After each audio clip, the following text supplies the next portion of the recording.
आज शिव महापुराण कथा का तीसरे रोज और भक्तों का अपार भीड़ लगने जा रहा है दोस्तों। देखिए लाखों से भी ज़्यादा यहाँ पर भक्त पंडाल की तरफ दोस्तों। तो दोस्तों देखते हैं आज रविवार के दिन कितना माहौल के साथ भीड़ मौजूद रहेगा।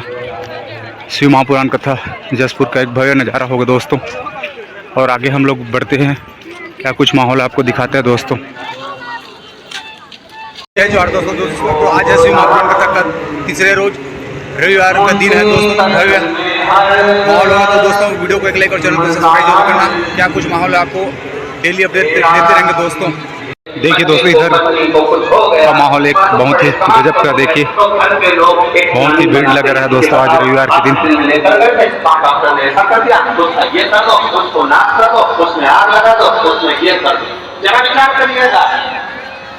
परिवार का एक व्यक्ति को अगर थोड़ी सी भी चोट आती है तो लोग सबका जाम कर देते हैं, लोग रोक देते हैं।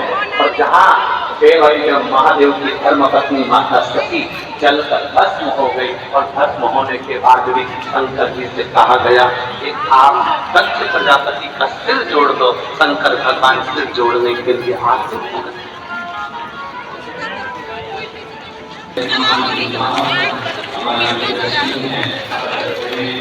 तो दोस्तों इधर हम लोग आगे बढ़ते हैं, क्या कुछ माहौल इधर आपको दिखाते हैं दोस्तों। संडे का दिन देखिए दोस्तों इधर यहाँ पर गुब्बारे बिकता हुआ देखिए दोस्तों। और इधर का माहौल देखिए दोस्तों, इधर का माहौल देखिए दोस्तों। आज तीनों पंडाल भर चुका है, बहुत भीड़ लग रहा है आज देखिए दोस्तों।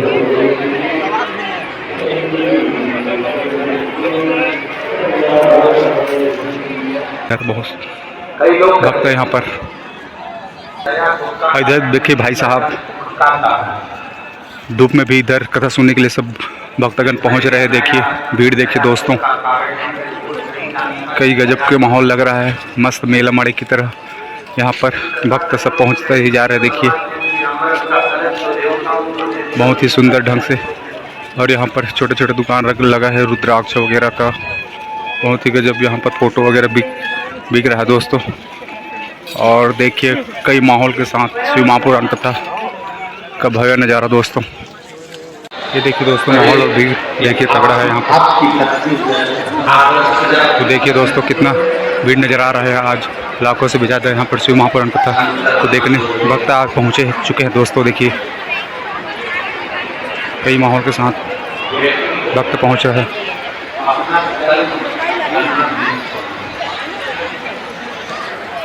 और देखिए भाई साहब कितना सारा भीड़ यहाँ पर देखने को मिल रहा है शिव महापुराण कथा भव्य नज़ारा दोस्तों। और आगे और बढ़ते हैं, क्या कुछ माहौल है आपको दिखाते हैं दोस्तों इधर। और बढ़ते हैं हम लोग इधर देखिए। और यहाँ पर देखिए भाई साहब बहुत ही धूप में भी बहुत लोग यहाँ पर खड़े होकर कथा सुनने को तत्पर है दोस्तों। और यहाँ पर कुछ छोटे वाले पंडाल में बैठकर कथा सुनते हुए भव्य नज़ारा शिव महापुराण कथा का दोस्तों। वो इतनी प्रबल कि पार्वती मैया भोजन बनाकर गणेश जी के लिए रखकर जाती थी, मोदक बनाकर कार्तिक के लिए रखकर जाती थी। और पार्वती जी की ननद थी प्रिया, वो उस मोदक को उठाकर पूरा के पूरा नंदी को खिलाते थे।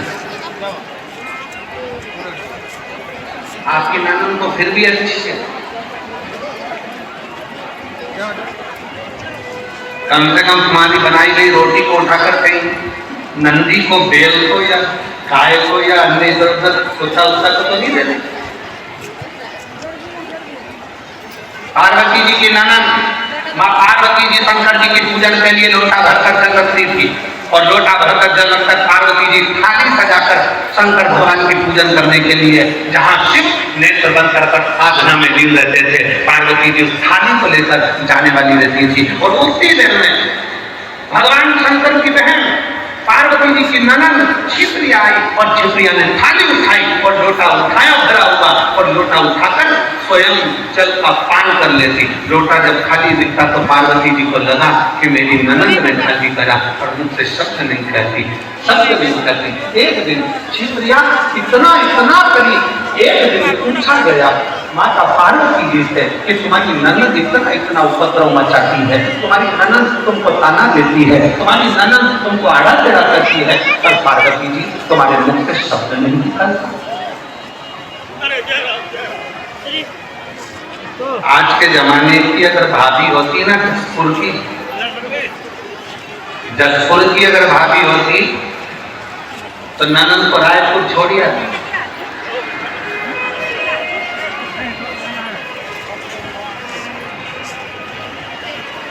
और दूसरी बात, फोन भी नहीं लगाती कि तुम रक्षाबंधन पर, अगर ऐसी ननद होती तो सीधे ले जाकर फिर रायपुर छोड़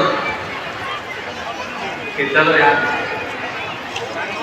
पार्वती जी से तुम्हारी ननद इतनी तीव्र, तुम्हारी ननद ऐसा कार्य करती है और तुम ननद से इतना प्रेम क्यों रखती हो? माता पार्वती जी ने कहा मुझे याद है, मुझे याद जब दूषण नाम का राक्षस उपद्रव मचाया, ब्राह्मण के बच्चों का रक्त निचोड़ कर दूषण नाम के राक्षस ने पीना प्रारंभ करा, और दूषण नाम का राक्षस जब रक्त को पीना प्रारंभ करा तब सारे ब्राह्मणों ने और देवताओं ने शंकर की आराधना करी, बोले बाबा इस दूषण को मिटाएं,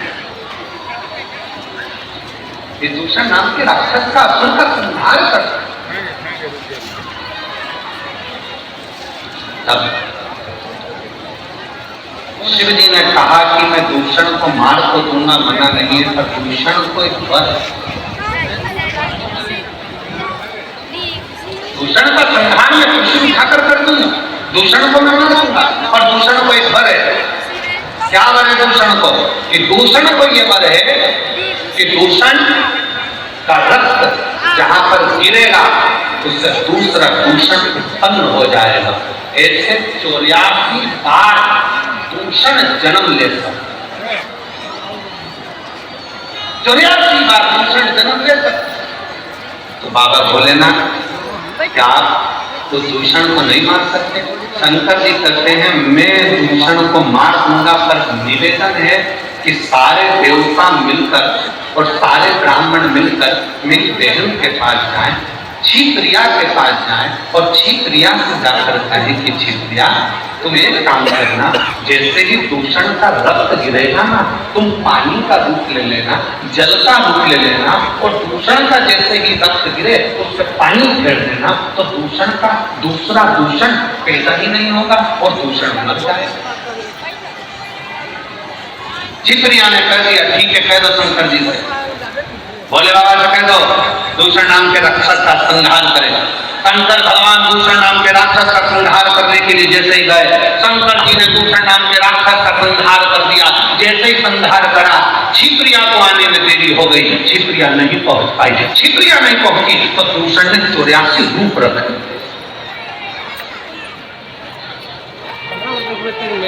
अब जैसे ही दूषण ने 84 रूप रखे, 84 रूप धारण कर लिए दूषण ने, छिपरिया जैसी आकर खड़ी हुई तो सारे ब्राह्मणों ने, संतों ने, भगवानों ने, सबने भगवान को अपना रूप नहीं रख सकते, क्योंकि वो ओघड़ दानी है, वो शंभु है, वो रूप कभी नहीं रख सकते। राम जी अगर पृथ्वी पर जन्म लेके अपना नारायण रूप रख सकते हैं, भगवान नारायण अपने अनेक रूप रख सकते सकते हैं, ब्रह्मा जी अपने अनेक रूप रख सकते हैं, इंद्र अपना रूप बना सकता है, देवता देवी अपना रूप बना सकती है, और शंकर कभी भी रूप नहीं रखते हैं। शंकर तो अड़भंगा है, एक रूप ही काफी है सारे जगत के कल्याण के लिए, इसलिए शिव को रूप रखने की जरूरत नहीं पड़ती। भगवान शंकर को रूप रखने की जरूरत नहीं पड़ेगी। अब क्या होगा, इतने में छिप आने का चिंता मत करो। अगर दूषण नाम का असुर 84 रूप ले सकता है तो मैं भी शंकर की बहन हूं, शिव की बहन। इतना बल मुझ में है कि मैं शंकर के 84 रूप विभाजित कर सकता हूं, पर शिव तो रूप रख नहीं सकते। छिप्रिया का ये मैं रखूंगी शंकर के 84 रूपों, मैं शंकर भगवान के 84 रूप धारण कर रहा हूं। और मां छिप्रिया ने अपने जल का वेग इतना तेज करा कि शंकर भगवान के 84 रूप हो गए, और 84 रूप धारण कर दूषण 84 थे। उन 84 दूषण को शंकर भगवान काल अधिपति महाकाल ने 84 रूप धारण कर संहार कर दिया। मां छिप्रिया ने हाथ जोड़कर निवेदन कर दिया, भैया अब इस महाकाल वन में, इस महाकाल की भूमि में, इस अवंती का प्रदेश में, हे मेरे भैया आप इन्हीं 84 रूप में विराजमान रहना, और मेरे काल अधिपति 84 महादेव के रूप में अवंती का पुरी में विराजमान।